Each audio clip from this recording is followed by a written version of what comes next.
What's up, y'all? It's Ebony coming to talk to y'all about everything that's been going on. It has been so much that I might even have to break this video up so that I'm not just like on a ramble, because I'm gonna just go back. Last week was one of my hardest weeks since I've been back on the dialysis floor. Last week we started at my clinic, we started doing only Monday, Wednesday, Friday. We went from being a 6-day-a-week clinic full-time to a 3-day-a-week clinic full-time. So last week we began that, so that basically all the patients that was on TTS, which is Tuesday, Thursday, Saturday, we some of them went to other clinics, but most of them are now on Monday, Wednesday, Friday. So that gives us literally a full entire patient load. So let me see, well, how many chairs? What do we have, like a 50-chair clinic, something like that. So that it was crazy. Still is, because changeover is even more like, I can't even think of the words, like, and sometimes that's how it is. But I just really came also to encourage you, like, your expectation of yourself, especially if you are a new tech or seasoned tech or right now burnt out tech, because we are so short staffed that it's crazy. Just don't give in to the give up. If you love this, even if you're doing it temporarily, because I'm gonna be honest with you, I will not be doing dialysis for the rest of my healthcare career.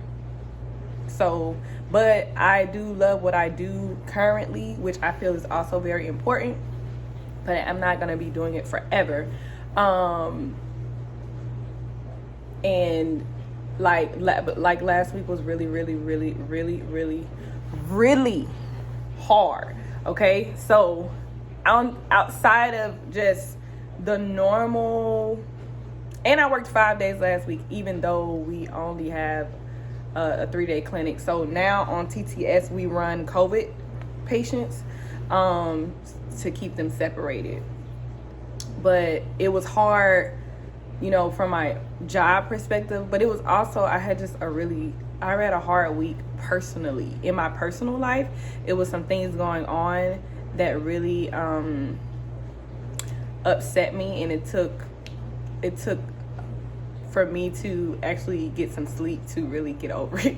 And I didn't get sleep now most of the week, but I got sleep Saturday after work, and I got home about 2-something, and when I took my little nap and woke up, I felt like a bus hit me, because I had worked 4 days straight. So if you can talk to your manager or FA or whoever is in charge of your schedule, if you can ask them to have like a day in between the 4 days, so like work 2 days, be off, and then work 2 days, or if you can ask them to have a day in between, it really helps, because I'm not just a come into work and then leave type of person. I am an opener and a closer, and on top of that, our AA, administrative assistant, or front desk person, receptionist, whatever you want to call them, she was out. So I am one of the primary people that will answer the phone as well. Like, I do a lot. I'm very involved and present when I'm at work. So that also exhausted me, on top of managing patients, dealing with their complaints, or dealing with, maybe coworker situations, because I did have some situations that I had to handle with my coworker, which is now resolved. I can thankfully say that is resolved now, but it's still difficult. So right now I'm on my off day, but I'm getting ready to do school, because I am in school right now. Last semester I took way too many classes at the same time, and they wasn't easy classes either. So I took way too many classes last semester. So this semester I am only taking one. So I'm like, I need to recoup, because that was overwhelming. That it were times where it was depressing because I knew that I was not going to pass certain classes. I actually failed 2 classes and passed 2 classes. I failed anatomy and physiology lab and lecture for the 2nd time, and I passed college algebra. That was my 2nd time taking it, but I passed it because I was like, I will not be taking this class again. And I passed medical terminology, which was great. Now I passed medical terminology with a C.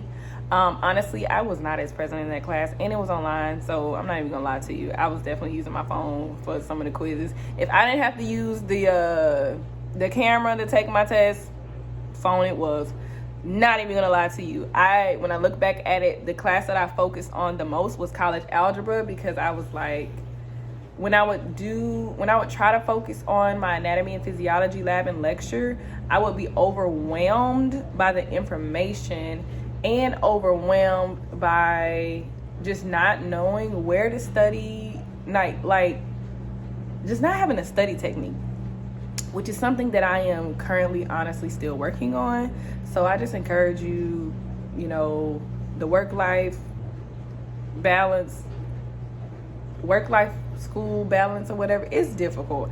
When I get a hold on mine, I will let you know, but I'm not even gonna lie to you and let you know that I have that under control, because I don't. So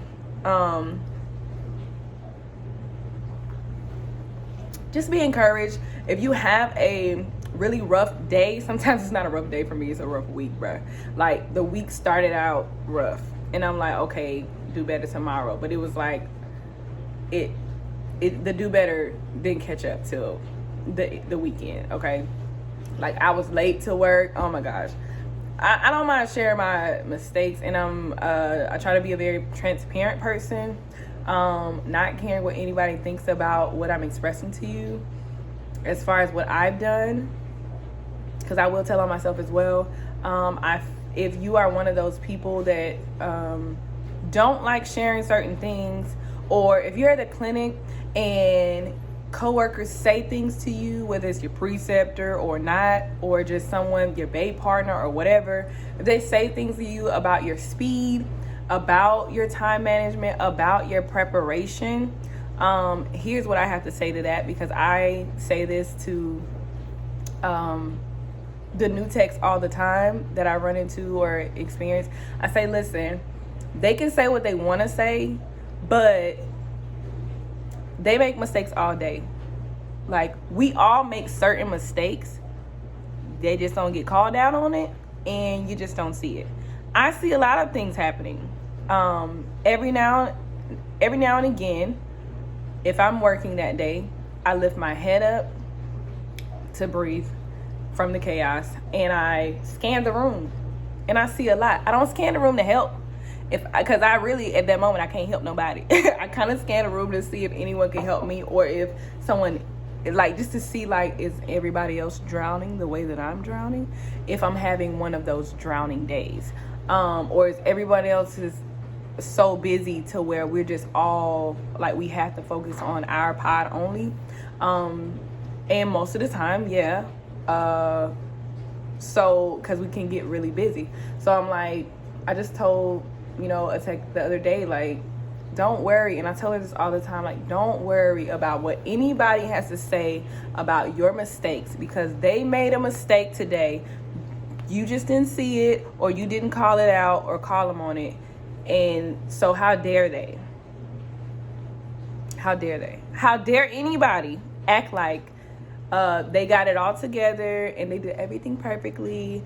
And no, that's a lie. That's a lie. So I just want to encourage y'all on my off day that it's okay if you're having a bad day, if you're having a bad week. That makes for the next day and the next week to be even better, because once you go through that rough, hard time, like, you just have a different insight on the next day, especially if it's a mistake. You'd be like, you know what, I'm not doing that again, or I'm gonna make sure I do such and such to do things right, girl. So let me know any mistakes. Back up, no kisses. Let me know any mistakes or anything that's happened. I can't even think of the right question right now, y'all. Just what's going on? Have you survived your worst day? How did you survive it? Mentally, physically? Physically, you need to get some sleep. So over the weekend, I got rest. Also, get off my table. Also, you need a chiropractor. If you start feeling like I have burning right here, like from here to here to here, it's burning right now. If you start feeling pain like that, go to a chiropractor, because I had started going and then I stopped. If you work for Fresenius, my FA told me that we get 30 visits a year with a $20 copay. I was like, what? Say no more. I need to look that up and make sure that they take my insurance, because honey, it can get pricey, okay? But it's either, I don't know, just healthcare in Georgia, period. Like, not Georgia, healthcare in America, it needs to be free. They need to talk to Canada. They need to talk to the other countries that does it free, okay? Because I need free healthcare, and I'm a healthcare worker, specifically for that, okay? Like, we breaking our backs, literally, necks, literally, shoulders, ligaments, kneecaps for the country, and we don't have free healthcare. Make it make sense. But I think people in general just need free healthcare, and not the free healthcare that's raggedy. I'm talking about good quality healthcare, okay? All right, I can ramble right now for days because I'm so full with so much that I want to talk to you guys about, and yeah, I'm just so full. So I'm excited. Happy New Year, happy 2022. Be encouraged, be blessed. I'm gonna say a prayer with y'all. Lord, I pray that you would give every healthcare worker, every dialysis technician,